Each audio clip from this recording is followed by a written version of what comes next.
नमस्कार, देश प्रदेश के इस खास शो में आपका बहुत बहुत स्वागत है। मैं हूं आपके साथ जया कौशिक। शुरुआत कर रहे हैं उत्तर प्रदेश की खबर से, जहां फिरोजाबाद में डेंगू से 50 मौतों के बाद वहां के डीएम ने 1 महीने के लिए कूलर के इस्तेमाल पर रोक लगा दी है। विशेषज्ञों ने जांच में पाया कि वहां कूलर के पानी में बहुत ही खतरनाक डेंगू वाले मच्छरों के पनपने से बीमारी फैली है और इस डेंगू में बच्चों के प्लेटलेट्स बहुत जल्दी कम हो जाते हैं, जिनसे उनकी मौत हो जाती है। पूरा यूपी इस वक्त वायरल बुखार की चपेट में है। एक बाप अपनी बेटी की जान बचाने को उसे गोद में लेके अस्पताल की तरफ दौड़ रहा है। शायद गाड़ी ना हो, शायद सवारी ना मिली हो, शायद ये लगा हो कि दौड़ के जल्दी पहुंच जाएगा। और रात के अंधेरे में वहीं एक माँ अपनी बेटी की मौत से दर्दनाक तरीके से रो रही है। उनके पास भी बेटी का शव ले जाने का इंतजाम नहीं है, इसलिए वे बाइक से उसे ले गए। जो मुझे WHO की टीम ने बताया है, उनका कहना यह है कि ये डेंगू हेमोरेजिक डेंगू है और बहुत खतरनाक टाइप का डेंगू है और इसमें बच्चों की प्लेटलेट्स एकदम से अचानक से गिरती हैं और उनको ब्लीडिंग होती है, गम्स में ब्लीडिंग, इवन गम्स में भी ब्लीडिंग हो रही है। तो ये थोड़ा डिफरेंट टाइप का डेंगू है।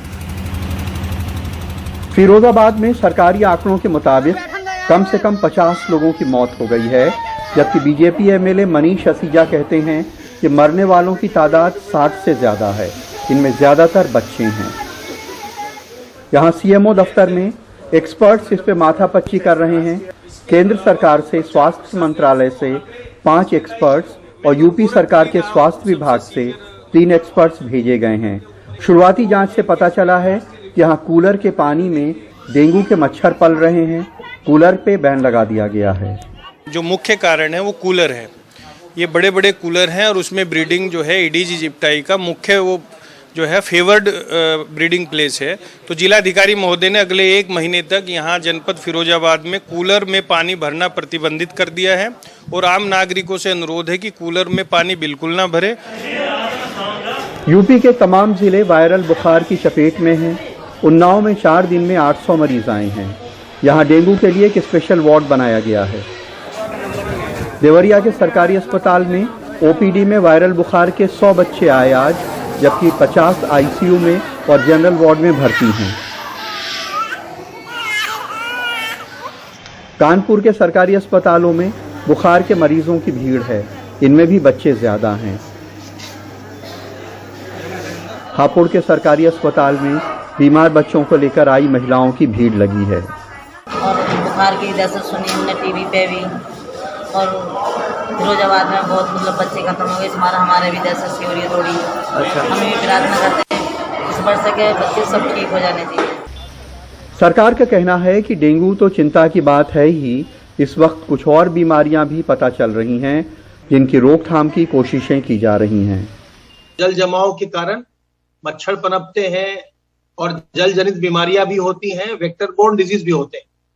अभी हम लोगों ने देखा मथुरा और फिरोजाबाद में कि डेंगू और स्क्रब टाइफस के मामले वहां सामने आए और लोगों को बड़ी संख्या में लोग बीमार पड़े, उनको बुखार हुआ, ज्वर हुआ और अस्पतालों में भर्ती होना पड़ा। पूरे यूपी के अस्पतालों में वायरल बुखार के मरीजों की भीड़ है। डॉक्टर्स का कहना है कि यह वायरल का सीजन है और आम बात है, लेकिन कई जगह बड़े पैमाने पे बच्चों की मौत जो है वो चिंता का सबब है। ब्यूरो इनपुट्स और कैमरामैन विनीत कुमार वर्मा के साथ कमाल खान, एनडीटीवी इंडिया। आगे बढ़ते हैं और बात करते हैं पटना दिल्ली शताब्दी के एसी कोच में अंडरगारमेंट्स में घूमते नजर आए जेडीयू के विधायक गोपाल मंडल के खिलाफ शिकायत दर्ज कराई गई है और उसी कोच में बैठे एक यात्री प्रहलाद पासवान ने उनके खिलाफ जीआरपी थाने में शिकायत दर्ज कराई। दिल्ली पुलिस ने शिकायत दर्ज कर उसे आरा के बिहिया जीआरपी को आगे की जांच के लिए ट्रांसफर किया, क्योंकि ये घटना वहीं की है।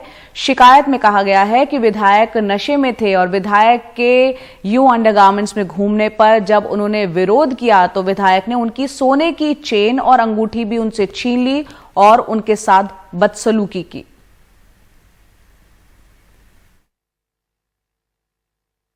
मुसाफिरों से भरी ट्रेन में इस वेशभूषा में ये बिहार के माननीय विधायक गोपाल मंडल हैं। लोगों ने विरोध किया तो वो उनसे उलझ भी गए। ये बृहस्पतिवार की बात है। अब ना उनकी पार्टी उनका बचाव कर पा रही है, ना उनके सहयोगी। हमारी पार्टी या हमारा जो नेता है वो बिल्कुल सभ्य व्यवहार, सभ्य आचरण पब्लिक प्लेस में अदरवाइज भी करे, ये तो जरूर हम लोग अपेक्षा रखते हैं। खास करके जो जनप्रतिनिधि हैं उनसे तो और ज़्यादा अपेक्षा रहता है कि ये इनका जो कंडक्ट और बिहेवियर, लेकिन जरूर जानकारी हम लोग लेंगे और कि क्या हुआ है। देखिए, ट्रेन तो घर नहीं होता, ट्रेन घर पे आदमी किसी भी कपड़े में रहे, लेकिन जब पब्लिक में जाते हैं तो उनको व्यवहार में एक मर्यादा स्थापित करनी होती है। और अगर बाथरूम जा रहे हैं अपने कैबिन से निकलकर तो पूरे कपड़े पहनने चाहिए ताकि कोई बिहार की छवि पे असर न पड़े।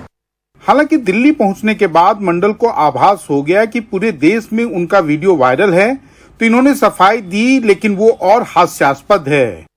हम जल्दीबाजी में गंजी और बड़े जंगिया में, वो यहाँ तक जंगिया होता है उसमें चले गए, तो उसी में उन्होंने हाथ पकड़ लिया। हम छुड़ा के भागे, पैखाना करके तुरंत लौटे। आप होते हैं कौन भाई? मास्क उतारे, उसके मुंह से दारू का बू आ रहा था। आखिरी सवाल की आरपीएफ के पहल के बाद ट्रेन आगे बढ़ी या फिर क्या हुआ? क्या आरपीएफ आया? हाँ, आया। दोनों का नाम नोट किया, सब किया, फिर पूरे फोर्स आए। उसमें बोले जो करना है कर लीजिए। ये परिस्थितियां थी। फिर कोई किसी को एफआईआर नहीं किया, उसको कोई दम ही नहीं था एफआईआर कर, हमको दम था, तो हम क्यों पब्लिक से उलझें। हालांकि मुख्यमंत्री नीतीश कुमार से जब उनके विधायक के इस कारनामे के बारे में पूछा गया तो उन्होंने मौन साध दिया। उन्होंने अपने विधायक को चेतावनी तक देने की जरूरत महसूस नहीं की। पटना से कैमरामैन हबीब अली के साथ मनीष कुमार, एनडीटीवी इंडिया के लिए। और बात करते हैं किसानों की। खाद, बीज, कृषि उपकरण जैसे खेती किसानी से जुड़े उत्पादों की ऑनलाइन बिक्री अमेजॉन इंडिया ने शुरू की है। एक तरफ कृषि कानूनों के विरोध में किसानों का आंदोलन चल रहा है, तो दूसरी तरफ सवाल उठता है कि विदेशी रिटेल चेन पर कृषि सामान बेचने से किसानों को कितना फायदा होगा। जानते हैं किसानों और दुकानदारों की इस पर क्या राय है, आइए देखते हैं। भोपाल के करीब रातीबड़ में खाद, बीज और कीटनाशक खरीदने आए 5 से 7 एकड़ में खेती करने वाले मोतीलाल मारन और अखिलेश मारन को जब हमने बताया कि अब वो ऑनलाइन खाद बीज खरीद सकते हैं तो पहले तो वो खुश हुए, फिर सोचने लगे दुकान वाले तो उधार भी दे देते हैं, ज़्यादा हुआ तो सामान वापस भी कर सकते हैं, क्या ऑनलाइन में ये सहूलियत मिलेगी? तो हम किसके पास जाएंगे? दुकानदार तो जो भी हमें हमारी पहचान जहाँ होती है हम वहीं से ज़्यादा लेने का वो रखते हैं, लेकिन यहाँ तो है ना तो हमारी कोई पहचान है। अगर फ़ोन करके हमने बुला भी लिया तो ना तो हम उसे वापस कर पाएंगे और ना किसान इतना शिक्षित है कि उसे वापस कर पाएगा इतना ज़्यादा। ऑनलाइन से हमें फ़ायदा तो है कि घर पे पहुँच जाएगा माल, लेकिन एक नुकसान ये ज़्यादा है कि उसकी हम क्वालिटी नहीं चेक कर पाएंगे, उसमें नमी है या वो कोई ख़राब क्वालिटी का आ गया, और ख़राब क्वालिटी का आ गया तो उसको बदलेंगे कैसे। और एक तो सरकार का ये है कि अभी तो खाद बीज पे नियंत्रण है सरकार का, क्योंकि सरकार खुद बेच रही है, उसको दुकानदारों को सप्लाई कर रही है। अगर जब सप्लाई अगर डायरेक्ट कंपनी करेगी तो वो अपने हिसाब से रेट रखेगी। खाद बीज के ऑनलाइन बाजार से दुकान वाले भी घबराए हुए हैं। उनका मानना है कि इससे उनका कारोबार प्रभावित होगा। ऑनलाइन की कौन गारंटी लेगा? जो भी खाद बीज दवाई आ रही है वो 100% ठीक है, सारे मापदंडों के अनुसार है कि नहीं है।